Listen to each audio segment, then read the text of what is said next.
Sehatry finoana fanohitra tanteraka amin'ny targetran'ny Islam mahery fihetsika malaza amin'ny fampiororona maneran-tany ny foto-kevitra hijoroan'ny mpino Islam izay mivohy ny fivavahana ary ihany koa mananja ny fihavanana ny fankatiavana ary ny fahavononana indray anjara amin'ny fampandrosoana nitondra fanamariana mahakasika izay moa androany ny mpino Islam sady avy any amin'ny zanaka avaratra ihany koa.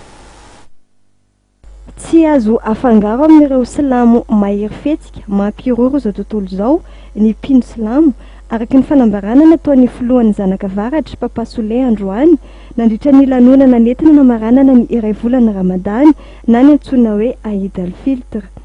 Aty fihavanana sy mandray anjara fiainana fampandrosoana firenena ny mpino Silamo hoy ny fanamariany. Zay mpino Silamo dia navitra ny ary tsy nisy ary tsy hoisy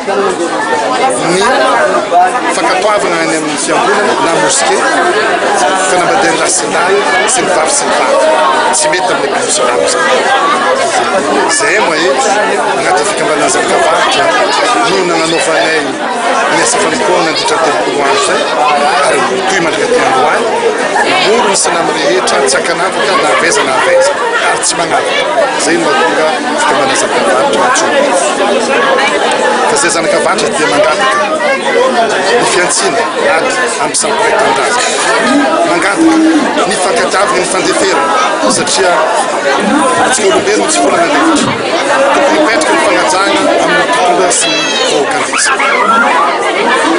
sy ihany izy fitenena volana levitra fa olombelona tsy volana levitra zay mangataka mba hiseny filaminana satria mangataka koa zay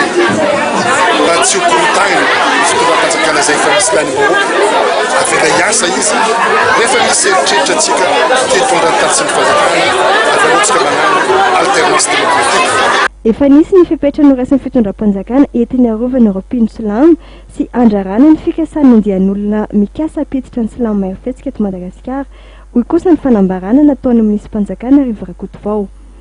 Rehefa zareo amin'ny finoana mihitsy rehefa ministra sy maro izy ireo manatoerana dia mijery resaka amin'ireo imam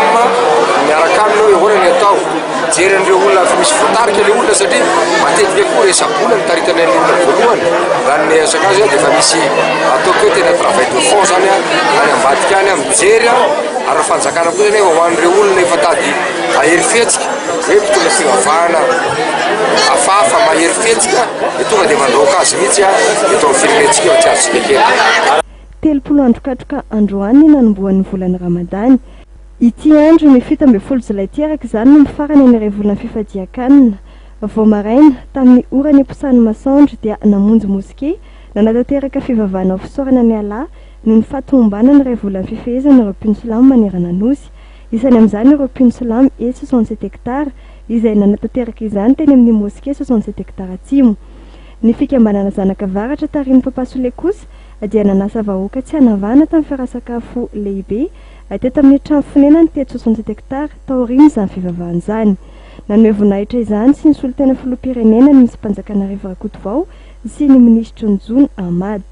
Araky ny fanapahana teo anivon'ny filan-kevitry minisitra moa dia nodidina ho andro tsy esana fandraisan-karama ho an'ny mpino Silamo ny andro ny Eid al-Fitr sy ny andro ny Eid al-Kebir izay fety faharoa lehibe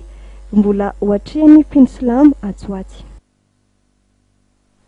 Ahita zava-baovao ny mpankafy fiarakodia sy ny moto ary ny tontolon'izay roa zay mandritra ilay hetsika toy ny show dia ny faharoa tanterahany eny amin'ny Coliseum Matsonjombe araka izany no maro ny fandaharam-potoana mbola ho tanteraha.